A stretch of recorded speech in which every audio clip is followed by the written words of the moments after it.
बोकारो से एक सनसनीखेज खुलासा सामने आया है, जहां 9 महीने पहले लापता हुई 18 वर्षीय पुष्पा कुमारी हत्याकांड की गुत्थी अब सुलझ गई है। पुलिस जांच में सामने आया कि पुष्पा का प्रेमी दिनेश महतो ही उसका हत्यारा निकला। बताया जा रहा है कि दोनों के बीच पिछले 3 वर्षों से संबंध था, लेकिन शादी के दबाव से परेशान होकर आरोपी ने सुनियोजित तरीके से पुष्पा को चास कॉलेज के पास जंगल में ले जाकर चाकू से हत्या कर दी और शव को छिपाकर फरार हो गया। एसआईटी की जांच में आरोपी की निशानदेही पर कंकाल, कपड़े और हत्या में इस्तेमाल चाकू बरामद किया गया। इस मामले में पुलिस की लापरवाही और आरोपी से सांठगांठ के आरोप में पिंडरा जोरा थाना के 28 पुलिसकर्मियों को एक साथ निलंबित कर दिया गया है, जो झारखंड के इतिहास में एक बड़ी कार्रवाई मानी जा रही है। चाकू से हत्या की है, चाकू से स्टैब करके और हत्या की गई। ये करता क्या सर आरोपी अनएम्प्लॉयड है और छोटी मोटी पॉलिटिक्स, छोटा मोटा वही गांव में इधर उधर का काम और इसी तरह का उसका एटीट्यूड है। वो और भी लड़कियों के साथ इस तरह से एंटेंगल्ड था, उनको फंसाता है और रिलेशनशिप बनाता है, मतलब इसी टाइप का उसका मतलब बिहेवियर है। जैसे उधर बताया जा रहा था कि कई सिम से लगातार कई लड़कियों से बात कर रहा था, 30 से 32 सिम।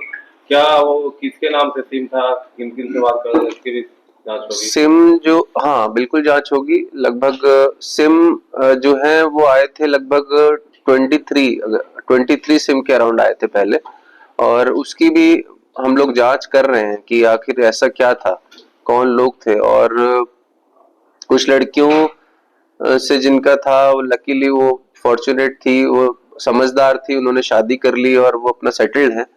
मगर आगे कुछ और लड़की किसी के साथ भी गलत हो सकता था, तो कम से कम वो लड़की बच गई, सेफ हो गई। लेकिन ये बहुत दुखद है, बहुत ही दुखद घटना है, बहुत दुखद। सर पुलिस अनुसंधान तो आप जानते हैं सीआईडी ने इन्वेस्टिगेशन की। सर ये आरोपी जो है कुछ बताया है कि थाना प्रभारी ने पैसे की मांग की? नहीं, अभी ऐसी कोई बात, क्योंकि हमारे को समय बहुत कम मिला है और आप देख रहे हैं सुबह से हम डॉक्यूमेंटेशन और सारी चीजों में व्यस्त हैं। सर जो जानकारी मिली है जी, जिस दिन वो पकड़ा के आया उस दिन उसको सिर्फ लाया गया, उसके बाद उसके साथ मुंशी गाड़ी में बैठ के चास रोड गए, वहां से बियर का पेटी आया, दारू आया, अच्छा, वहां बैठ के उसके रूम में पिया गया। तो सर आखिर मुंशी के रूम में, तो आखिर आपके यहाँ सीसीटीवी लगा है जी। सब कुछ का जांच अगर ये इस बात में 1% भी सच्चाई है ना, तो देखिए हमने तो ऑलरेडी थाना प्रभारी को सस्पेंड कर दिया, और अगर इस बात में 1% भी सच्चाई हुई तो ये सब जो इन्वॉल्व जो आप बता रहे हैं, सेवा से बर्खास्तगी भी इनकी इंश्योर कराएंगे हम। ये हम आपको यहाँ पे बोल दे रहे हैं। मानते हैं कि सर थाना प्रभारी ने आपके विश्वास को तोड़ दिया?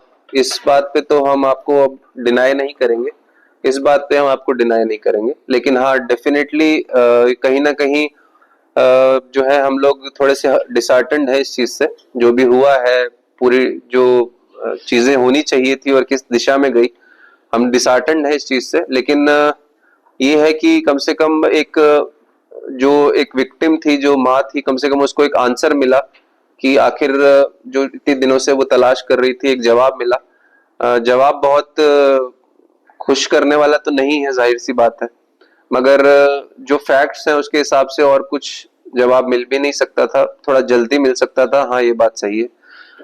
लेकिन यही बोलेंगे कि जो जो दोषी हैं, मैं दोबारा बोल रहा हूँ, किसी तरह की कोताही नहीं बरती जाएगी। अगर जो ये बता रहे हैं उसमें 1% भी मुझे फैक्ट्स मिला, एविडेंस मिला, मैं आपको बता रहा हूँ, सेवा से बर्खास्तगी मैं इंश्योर कराऊंगा उनकी।